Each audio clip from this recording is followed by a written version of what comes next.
नमस्कार मित्रांनो, आपलं स्वागत आहे आपल्या टू इंडियन फार्मर युट्यूब चॅनलमध्ये. तर मित्रांनो, हा आपला 3.5 एकराचा सोयाबीन आणि तुरीचा प्लॉट. तुम्ही बघू शकता, हे आपली तूर आणि तुरीच्या बाजूने पण आपलं सोयाबीन म्हणजे सोयाबीन तो आपण टोबणी केली आणि तसेच हा मधामध्ये एक बेड म्हणजे 8 फुटावर आपली तूर आहे मित्रांनो. आणि ही सध्याची कंडिशन आहे. यावर आपला एक फक्त फवारा झालेला आहे. यामध्ये आपण अलिका हे कीटकनाशक सोबतच त्याच्यासोबत 1919 हे एक हा एक फवारा झाला इथून म्हणता येईल 4-5 दिवसाआधी. आणि सध्या बघू शकता हा आपलं सोयाबीन फुलावर चांगलं सुरुवात झालेली आहे. फुलावर याला एक नंबर असं फुलावर आलाय मित्रांनो. 50-60-70% जे आहे ते फुलं असे दाट फुलं आहे. आणि सध्या जी म्हणता येईल की पोदरे साहेबांनी जे मला सांगितलं होतं खूप वेल दिसला की होता, थोपडाला फुलावर सोयाबीनले कोणतीच फवारणी नाही हा मारायची. वेल आहे घातक जेवढी वाला. म्हणजे जे मराचे ते पहिले मरून काय, त्याच्यानंतर जे फुलाचं म्हणता येईल की नारामध्ये रूपांतर किंवा सल्पामध्ये होतपर्यंत कोणतीही फुलं म्हणजे सोयाबीनला डिस्टर्ब करायचं नाही. म्हणून मी आता काळ्या माती कोणती फवारणी घेणार नाही जोरी फुल पूर्ण जाऊन फुलाचं रूपांतर नारामध्ये आणि सल्पामध्ये होत नाही तोपर्यंत. आणि सध्या पाहिजे तशी काही अळी नाही मित्रांनो, अशी काही अळी नाही. जेव्हा याच्या आधी फवारणी मारली तेव्हा अळी होती.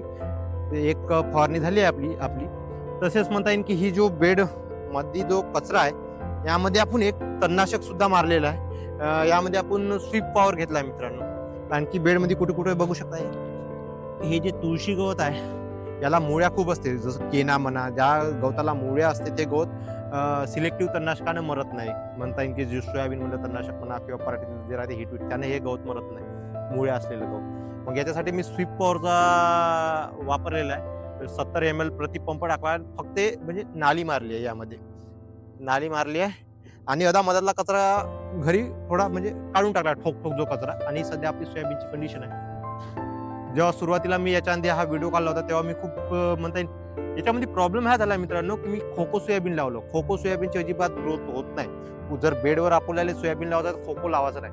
तर तिच्यामध्ये खोकोमध्ये सुद्धा माझा प्लॅन होता की जे सोयाबीन आहे खोको ते तुरीच्या बाजूनं खोको लावायचा बा, म्हणजे त्याची ग्रोथ कमी होते, आपल्या तुरीला त्रास नाही होईल. आणि होतो ते मध्यात लावायचं, याची वाढ चांगली होते म्हणून.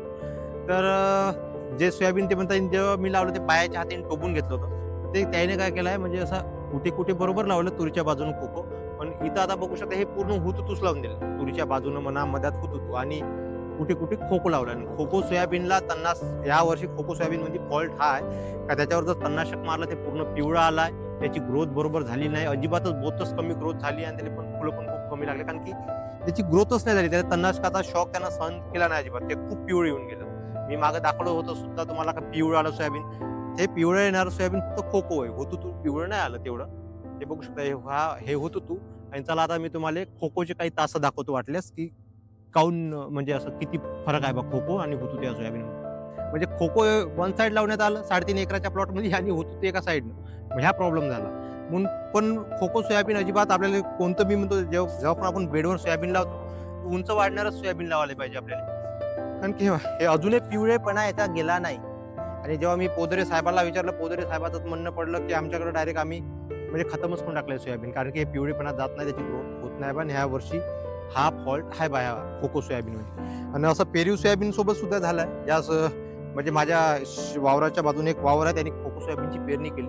तसंच त्याला तणनाशक मारलं एक वेळा, म्हणजे जे म्हणता येईल सोयाबीन मधलं तणनाशक. त्या सोयाबीनची ग्रोथच नाही झाली. युरिया फेकला तरी पण ग्रोथ नाही झाली, एवढंच सोयाबीन राहिलं. मग हे जर इतकालच सोयाबीन राहिलं तेही याच्यात आपल्या टोबीमध्ये इतकाल सोयाबीन राहिलं तर थोडा आपल्याला प्रॉब्लेम जाणवतो. हा एक फरक आहे खोको सोयाबीनचा आणि हुतूतूचा. तर चला व्हिडिओमध्ये तरी पण सर्व ठीक आहे. एवढं काही आता म्हणजे वाटत नाही. जे होणार ते होणार, जे बरोबर आहे सर्व काही. कचरा नाही. आता इथून एका महिन्यात सोयाबीन निघून पण जाणार आपला. हिच्यामध्ये एक झाला आम्हाला कचरा उपळून टाकावा लागला. कारण की तुम्ही बघू शकता व्हिडिओमध्ये. कारण की कचरा काय करणार, हे जर सोयाबीन मध्यात दाटलंच नाही तर मध्यात सुद्धा खूप कचरा आला होता. म्हणून या मध्यातल्या तासातला कचरा उपळून टाकला आणि मध्यात आम्ही बेडच्या मध्यात तणनाशक मारलं होतं. तर ही आपली सध्याची परिस्थिती आहे. तर मित्रांनो, व्हिडिओमध्ये दिलेली माहिती तुम्हाला आवडली असेल तर व्हिडिओला लाईक करा, शेअर करा आणि चॅनलला सबस्क्राईब करायला विसरू नका. धन्यवाद.